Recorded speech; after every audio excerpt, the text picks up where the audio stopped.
I knew Danny was the one for me from the start. From our very first meeting until today, I've been drawn to Danny and her energy and larger-than-life character.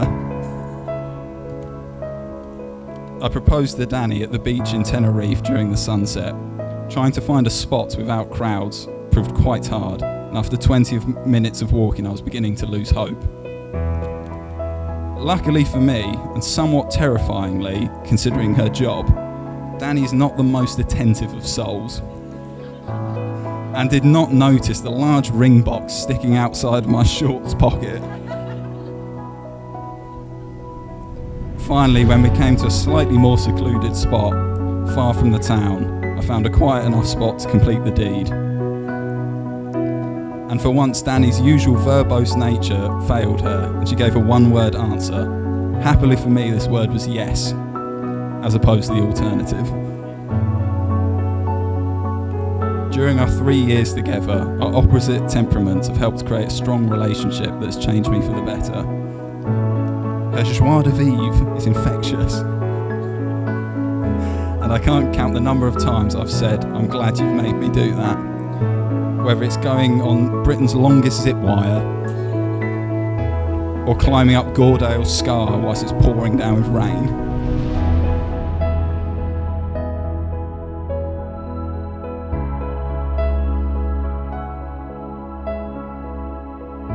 I just hope one day I might be able to return the favour and get her to pick up a book and read something.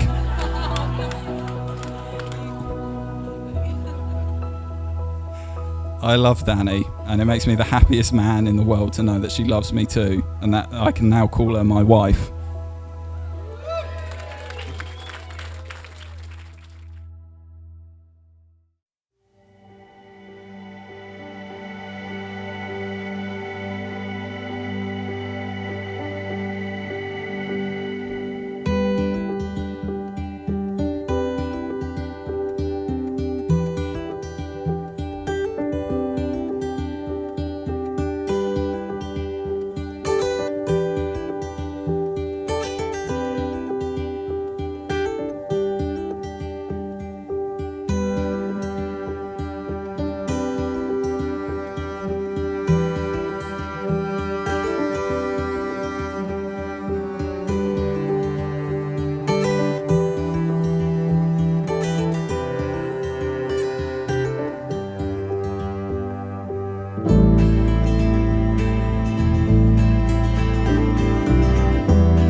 Samuel George Holmes, do take thee, Danielle Chelsea Inchcombe, to be my lawful wedded wife, to have and to hold from this day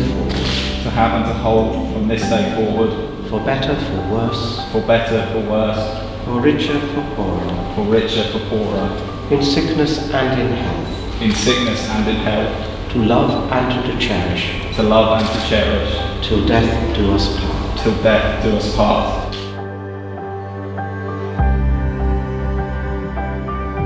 I call upon these persons here present to witness that I, Danielle Chelsea Inchcombe, do take thee, Samuel George Holmes, to be my lawful wedded husband, to have and to hold from this day forward, for better, for worse, for richer, for poorer, for richer, for poorer, in sickness and in health, in sickness and in health, to love and to cherish, to love and to cherish, till death do us part. till death do us part.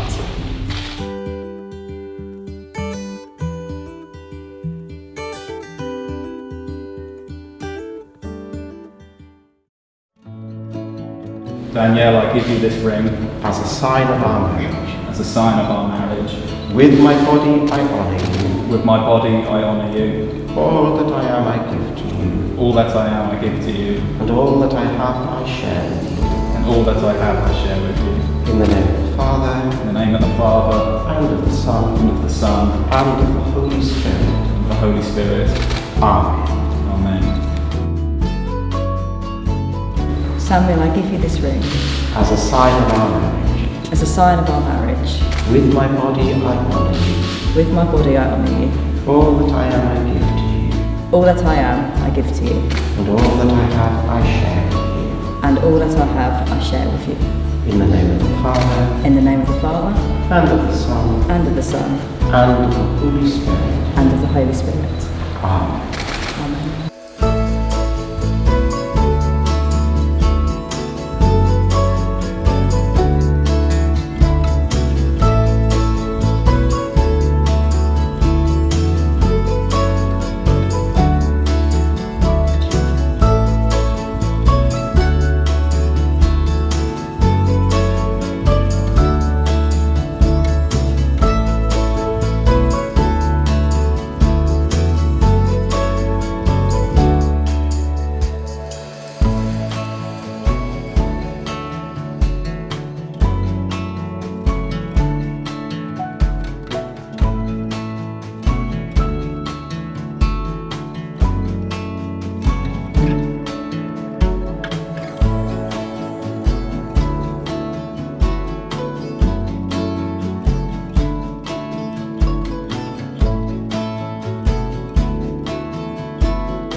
The first time I met Danny, we had arranged to meet at a pub in Biggleswade.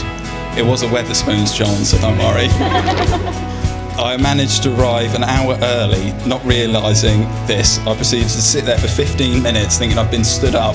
Thankfully, I decided to message her rather than leave that day. And when she finally got there, in what I would come to learn was standing operating procedure for Danny, she got me blackout drunk to the point I called my dad for a lift home. I told him I was in a completely different town. When he finally picked me up, after much confusion, he was not happy. He was even more shocked the next day when I told him we'd arranged a second date. Surely no one would want to see me again after the state I was in, he said. But apparently Danny did.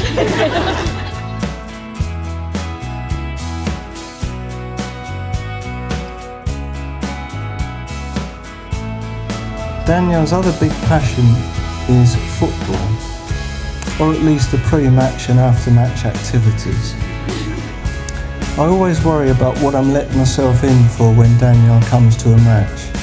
It's more of an adventure and test of stamina. There are many funny moments, but one stands out from 2012 when we had a rare Saturday afternoon 4 o'clock kickoff. We met up and went for some lunch at one of my old haunts in central London. We had lunch and Danielle said, "Have we time for a quick drink?" "I'll treat you." Like a fool, I replied, "Okay, but we only have an hour and a half to get to the stadium." She came back with 2 jugs of cocktails. I said, "What are you doing?" Danielle's reply was, "Well, it was buy one, get the second half price." So we gulped down most of the drink and hurried off to Fulham Broadway. Danielle had her Fernando Torres shirt on that day and wanted especially to see him play. Anyway, we made it into the stadium just after kick-off, but then both needed the loo. You can imagine what happened next. We made it to our seats only to find that our team had scored in the first minute of the game and we missed it. And you've guessed it was Torres who scored the goal. Chelsea went on to win that game 8-0 against Aston Villa, and everybody else seemed to score except Torres.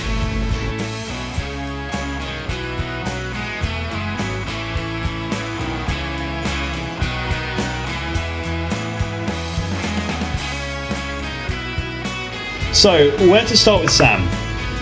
I first met him in March of 2018 when we both started new jobs at a company called Reassure. It wasn't long before a firm friendship was forged, and a couple of years later we started renting a flat together. I think the fact we managed to make it through lockdown together in that flat without wanting to kill each other by the end of it speaks a lot to our friendship, considering how intolerant we both can be. It was during this time that Sam met Danny. Now, it's rare for someone to leave an impression on me before I've even met them, but I can confidently say that Danny managed to. As some of you may be aware, I'm a Spurs fan, which may be a dangerous thing to admit with the numbers of Chelsea fans here today. But thanks to this, I had a few Spurs programmes and bits of memorabilia laying around the flat. So, as I had been away when Danny first visited, and before I'd even met her, she had gone through and systematically turned every single item relating to Spurs so it was facing the wall, and stuck a handwritten note saying Chelsea, Stamford Bridge, SW6, covering a lot of it. Although, that isn't the only impression I had of Danny before I met her. As I'm sure many of you are aware, it is rare for Sam to take a shine to anything or anyone.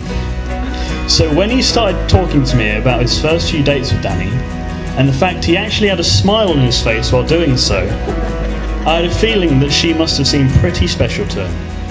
And as I did start to get to know Danny, and Sam and Danny as a couple, I knew it was the start of something special for the both of them. Anyway, I'm sure I speak for everyone here when I say we wish you all the happiness in the world. And to remember that, unlike Chelsea, your best years are yet to come.